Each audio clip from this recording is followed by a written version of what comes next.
remains unvanquished. Poets have written beautifully about this indomitable of the human spirit, but its most eloquent advocates are men and women who have given their lives in the struggle against social oppression. Mohandas Gandhi used the term soul force to describe the internal undying ember of freedom, and he centered his doctrine of nonviolence upon it. Martin Luther King spoke of the same thing when he said, I refuse to accept the idea that the isness of our present nature makes us morally incapable of reaching up for the oughtness that forever confronts us. A young Jewish child of the Holocaust must have felt the same thing when he wrote, and every day, no matter how bitter it be, I will say, from tomorrow on, I shall be sad, not today. The bare edge of freedom is ensured and preserved inside us by God, and no matter what forces oppress us from without or within, it is indestructible. Because of our eternal possibility for freedom, it is no more hopeless to be defeated by our own interior addictions than by external oppression. Although we cannot rid ourselves of attachment through our own autonomous efforts, and our addictions can indeed deaden our responsiveness to grace, there is always some level at which we can choose freely to turn to God or to turn away from God, to seek grace or avoid it, to be willing for our attachments to be lightened or to hold on to them. To return to Augustine's metaphor, we may not be able to make our hands completely empty in order to receive the gifts of grace, but we can choose whether to relax our hands a little or to keep clenching them ever more tightly. In the face of significant addiction, our degree of choice may seem small. Simply relaxing one's hands may seem too passive. As we shall see, however, this simple choice may be the greatest kind of struggle any human being can face, and it may call forth the greatest courage and dedication. There is nothing passive about it. In the long run, it may prove far more assertive and powerful than any other possible action we could take. It is, after all, the pure, naked aspiration of the human soul toward freedom and through freedom to love. We may go through a great deal of humbling, if not outright humiliation, before we come to the simplicity of hope. We do not like admitting defeat, and we will struggle valiantly, even foolishly, to prove that we can master our destinies. God, in whose image we are made, instills in us the capacity for relentless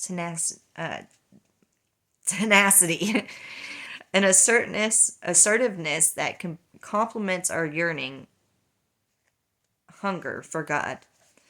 But most of us overdo it. Our spirit of assertiveness quickly becomes a spirit of pride. We will never really turn to God in loving openness as long as we are handling things well enough by ourselves. And it is precisely our most powerful addictions that cause us to defeat ourselves, that bring us to the rock bottom realization that we cannot finally master everything. Thus, although in one sense addiction is the enemy of grace, it can also be a powerful channel for the flow of grace. Addiction can be, and often is, the thing that brings us to our knees. Again, the words of Paul are relevant. I was given a painful wound to my pride, which came as Satan's messenger to bruise me. 3 times I begged God to rid me of it. But God's answer was, my grace is all you need. My power finds its full strength in weakness. Therefore, I shall prefer to find my joy and my pride in the things that are my weakness, and then the power of Christ will come and rest upon me. For this reason I am content, for the sake of Christ, with weakness, contempt, persecution, hardship, and frustration. For when I am weak, then I am strong. Like Paul, it is possible that at some point on the journey with addiction and grace, we might even come to see the addiction as a kind of gift. Some of the greatest spiritual authorities on addictions, the spiritual fathers and mothers of the Christian desert tradition, were emphatic about this. Whoever has not experienced temptation cannot enter into the reign of heaven, said Abba Anthony. Take away temptations and no one will be saved, said Evagrius. Addiction teaches us not to be too proud. Sooner or later, addiction will prove to us that we are not gods. Then we will realize that we were our own worst enemies. We cannot beat ourselves.